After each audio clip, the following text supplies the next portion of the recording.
Agora, a gente vai entender como que o RNA é formado nos seres vivos.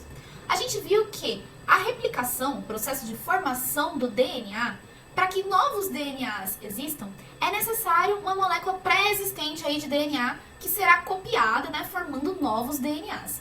Agora, no caso da transcrição, que é o processo de formação de RNA nos seres vivos, já não é bem isso que acontece. O RNA, ele não vai ser formado a partir de uma molécula de RNA, e sim a partir de uma molécula de DNA. Então é um DNA que vai dar as informações para a fabricação das moléculas de RNA, como já já a gente vai ver. Então a transcrição é a formação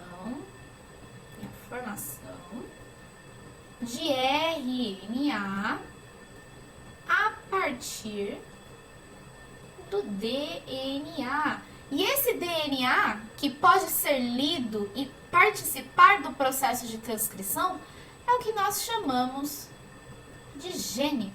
Então, olha só como os conceitinhos que a gente já viu anteriormente vão se conversando, né, ao decorrer das aulas de biologia. Ou seja, qual que é a importância disso daqui? Vejam que o DNA, como a gente já conversou, ele nunca sai do núcleo. Então, para que as informações que aquele DNA carrega cheguem em outros compartimentos da célula, como por exemplo o citoplasma, é necessário que essas informações sejam copiadas para uma outra molécula que, por sua vez, possa sair do núcleo, que neste caso é o RNA, né? Então, isso daqui acontece toda vez que um gene sofrerá o processo de ser expresso, né? Toda vez que a informação de um gene precisar ser levada a algum lugar daquela célula, né? Então, isso aqui acontece durante a expressão gênica.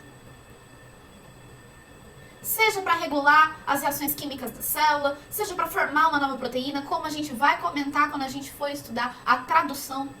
Então, isso daqui vai fazer um pouquinho mais de sentido logo mais para frente aí nessas aulas de biologia de genética molecular, né? De entender como que se dá a expressão dos genes, a produção de proteínas. A gente ainda vai falar mais sobre isso.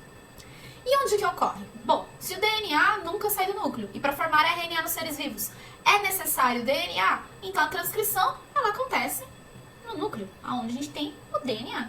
E aí o RNA formado pode sair do núcleo e ir para o citoplasma. Como isso acontece? Bom, aqui eu vou utilizar como exemplo a formação de fitas de RNA mensageiro. Mas para todos os RNAs, seja o RNA ribossomal ou RNA transportador, como vocês já devem ter visto aí no material de apoio de vocês, se vocês não se lembrem, deem uma olhadinha que isso aqui é importante. Para todos eles, o processo de transcrição vai ser igualzinho. O que vai mudar são os genes que estão sendo transcritos ali naquele processo e como que vai ser a edição desse RNA uma vez que ele foi transcrito, uma vez que ele foi formado ali, né? Então aqui, para facilitar a nossa vida, eu vou utilizar como exemplo o RNA mensageiro. Aqui eu já peguei um desenhinho para facilitar ainda mais a nossa vida. E aqui nesse desenho a gente vê uma fita de DNA desenrolada para ajudar a enxergar melhor suas sequências de bases nitrogenadas. Lembrando que isso aqui não acontece na realidade, é fins didáticos, né, que o desenho é feito dessa forma. E aí a gente percebe que essa fita de DNA, ela tá lá, né, olha, com essa molécula de DNA tá lá com suas duas fitas complementares, A com T, G com C. E a gente sabe que as moléculas de DNA têm suas fitas antiparalelas. Ou seja, uma delas está na orientação 5', 3', e a outra está na orientação 3', 5'. Uma está virada ao contrário da outra, né? Antiparalela. Aí o que acontece? Quando a gente tem a transcrição acontecendo lá no núcleo, vai atuar aqui uma enzima chamada RNA polimerase. Esse nome também faz todo sentido, né? Porque agora a gente vai fazer um polímero utilizando ribonucleotídeos, ou seja, uma molécula grande repetindo vários nucleotídeozinhos, e esses nucleotídeozinhos, eles são de RNA e não de DNA. E a RNA polimerase vai encaixar ali no gene, né, na porção do DNA que pode ser transcrita, e vai começar a ler aquela sequência de bases nitrogenadas e copiar ela de forma complementar utilizando os ribonucleotídeos, né, para formar uma molécula de RNA, que nem a gente pode ver aqui nessa figurinha, né? Então, a fita que seria 3', 5', ela está sendo lida aqui, né? E conforme a RNA polimerase vai passando, olha, ela vai grudando um A no lugar onde tinha um T, junto com uma uracila no lugar que tinha o A. Como assim, gente? Não existe timina no RNA, não é mesmo?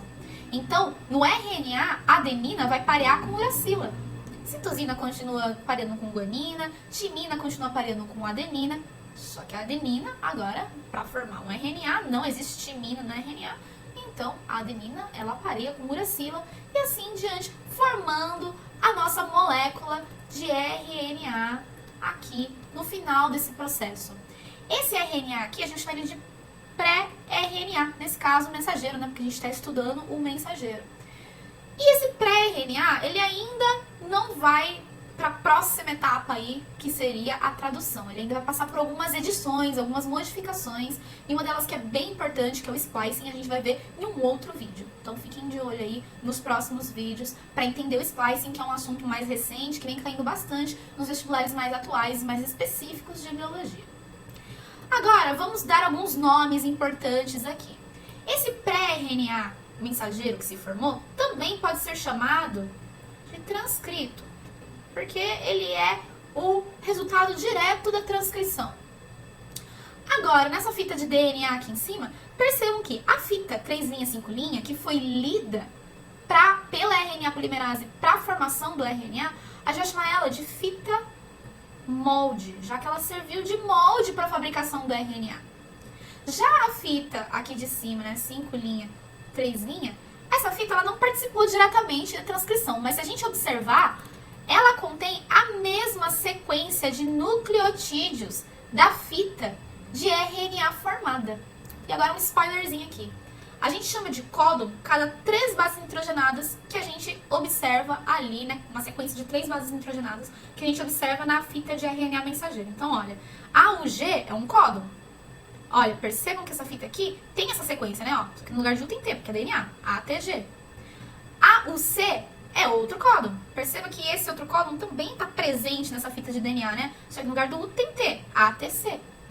Então, como essa fita aqui apresenta os mesmos códons que a fita de RNA formada, a gente também pode chamar essa fita de fita codante. Mas ela também pode ser chamada de fita complementar, já que ela é a fita complementar da fita molde. Então, codante ou complementar.